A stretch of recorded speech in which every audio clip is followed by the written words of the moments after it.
Breakfast Central here at News Central. Sports is up next. No doubt, I'm sure if you're a Liverpool fan, you'll be super duper excited, looking forward to what is to come later on tonight. But first, let's talk tennis, where Africa is indeed doing so well. Udoka Njoku joins us this morning on Breakfast Central. Good morning to you, Udoka. Good morning, Joe. A lot of things happening in the world of sports, football most especially, but we'll talk about tennis because we have a big guest joining us this morning as Nigeria's Quadri Aruna continues to scale new heights in the game of table tennis. On Tuesday, Aruna hit another all-time high by breaking into the top 10 in the world as the International Table Tennis Federation released its latest rankings. Now, Aruna's new ranking of number 10 in the world was achieved following the approval of the new world ranking system by the ITTF Executive Committee.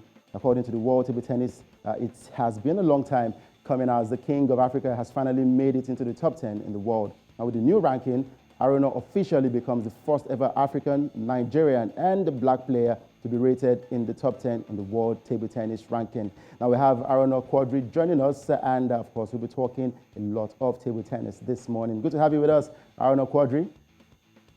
Good morning, viewers at home. I'm very happy and excited to be joining you on the program this morning.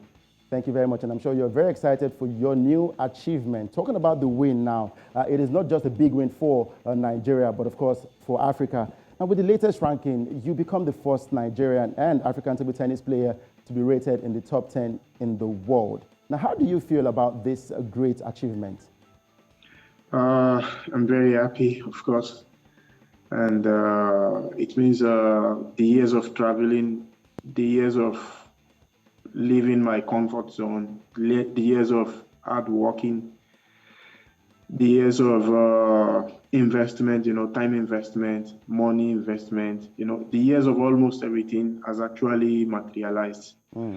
I feel really fulfilled. And for me, it is like some kind of challenge for the future. Just like I always say, every feat, you have more challenge, you need more hard work, and we will see how it will go in future. But of course, I will keep doing the things I've been doing and keep working harder and harder.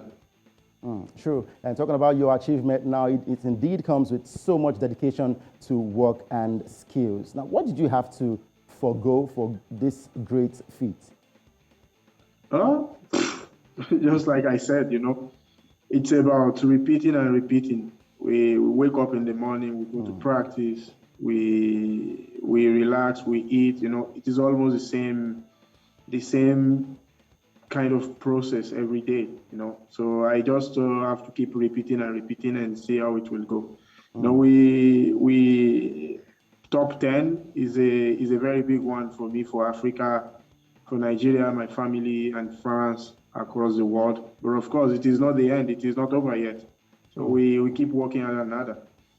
True. Now, you've been on this journey for quite a long time, and your closest rival, Egypt's Omar Assar, has returned to the top 18 in the world ranking after he gained 8 steps up to occupy 18th position in the men's singles ranking. Now, do you see Omar as a major threat in your stay at the number 10 position?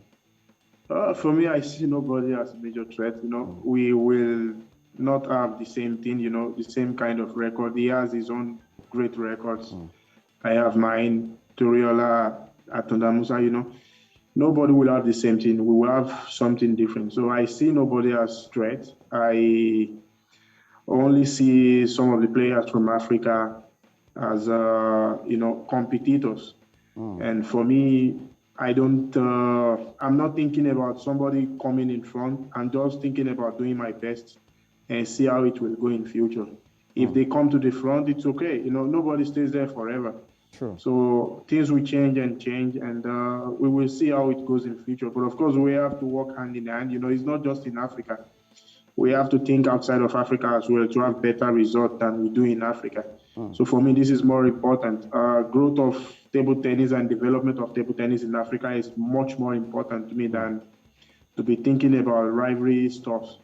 So I think we have to work hand in hand and try to succeed and do even better than the previous players.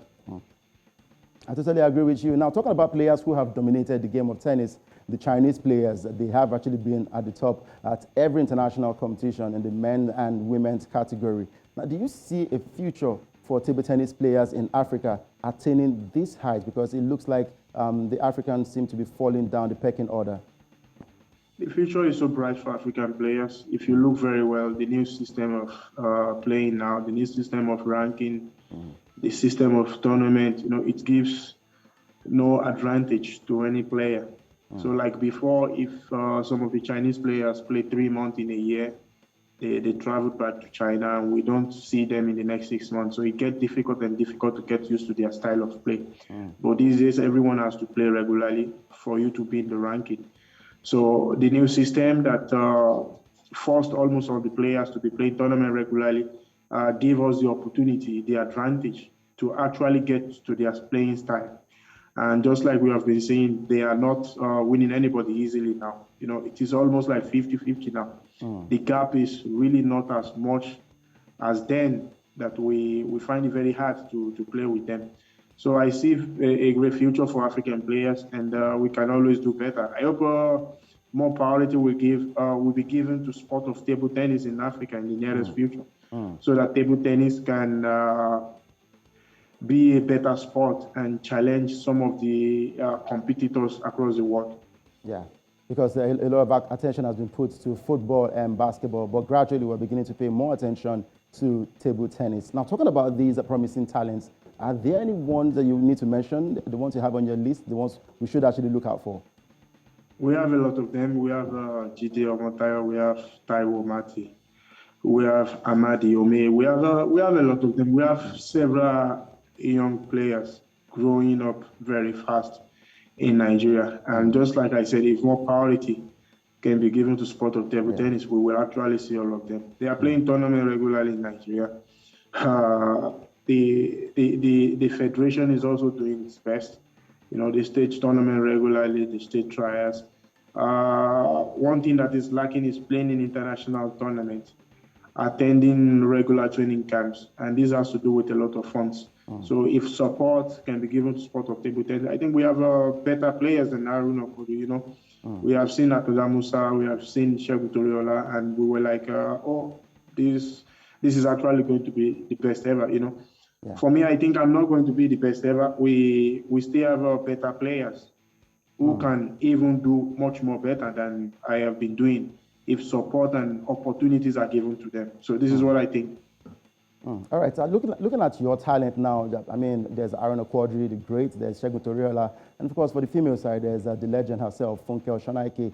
And you will not get to play forever, and we'll keep looking at the grassroots. Now, this is supposed to help discover and nurture talents. And looking at what's happening in Africa, and Nigeria to be precise now, do you think we're doing enough to find these lads off the streets, off schools and all of that? Of course, we are not all doing enough, but if we look back, we can actually see that we are trying our best. On regular basis, through my sports shop, Aruna Sports Shop, we give sponsorship to young talents. Sometimes we do training camp. Toriola has done training camp. Funke Oshonaike, she did also. If we have several things like this, it means we will actually get back to the normal level like before. So I think we cannot do it alone. As a player, I'm trying to give back to some of the younger ones. Toriola did the same, Oshonaike did the same. And if government can actually do even much more better, it has to be something like a collective effort, so that it can actually materialize. If adult players are doing training camp, giving younger ones equipment to be able to practice on regular basis. If government can, give more support by giving them the chances to play international tournament, giving them the chances to attend training tours, this will actually bring back something positive. But of course, it is not the same kind of situation in Nigeria. If you look at a country like France, Germany, Portugal, they have different training facilities. And after training, they have regular tournament. After you must have practiced, you have to test what you have been practicing. So they expose them to international tournament. And we players, we cannot actually do this. Government have to support. Corporate bodies, different rich individuals from Nigeria has to do something. But we have a lot of them who are trying their best. But for now, it is really not enough because I've not been seeing Nigerian players playing in international tournament regularly. All right, thank you very much, Aruna Quadri, for joining us today. Africa's world number 10, the new world number 10 on the world rankings, and a big congratulations to you again. Thank you so much. Thank you for the opportunity.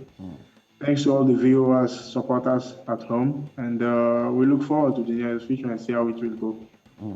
All right, thank you very much. And that was Aruna Quadri joining us on the sports segment on Breakfast Central. Now, I'll be joining Joe to talk about what happened yesterday in the Champions League game between Liverpool and Villarreal. I mean, Liverpool are in the finals of the Champions League, and today we look forward to the big one between Manchester City and, of course, Real Madrid. Joe, what did you make of that game yesterday? Fantastic game, no doubt, Udoka. At first, I was thinking that Jurgen Klopp was in trouble because of the pace at which the Yellow Submarines came at him, and Unai Emery was indeed looking very, very skeptical and very ready to win that game. But unfortunately, I don't know what happened at the end. It became that Liverpool spur of the moment magic that actually changed that entire match. Congratulations to Klopp. Tonight, Udoka, like you rightly said, tonight we'll actually identify who. Is it going to be a return of Messi and Real Madrid once more? Now, I'm actually looking forward to that game, and we'll see what will happen at the Bernabeu. It's actually a tough place to go play football. That is Real Madrid Stadium, taking on Manchester City later today. 4-3 was in the first leg, and if Madrid can score 2-0 against City, of course, 2 goals, they'll get to the finals. And I'm rooting for Real Madrid. You what? Yeah, I'm rooting for Real Madrid. Forget the club in red. So that's why I said who's going to be at whose mercy. So it's going to be a repeat of Mohamed Salah taking on Real Madrid. But this time, you remember that guy? He's no longer there. Yeah, so. Of course, Ronaldo. But there's a Benzema, so you need to be afraid of Benzema. Anyway, we'll find out. Thank you so much, Udoka, for joining us. A great interview there with Aruna Quadri. Indeed, a masterpiece, no doubt. Thank you very much.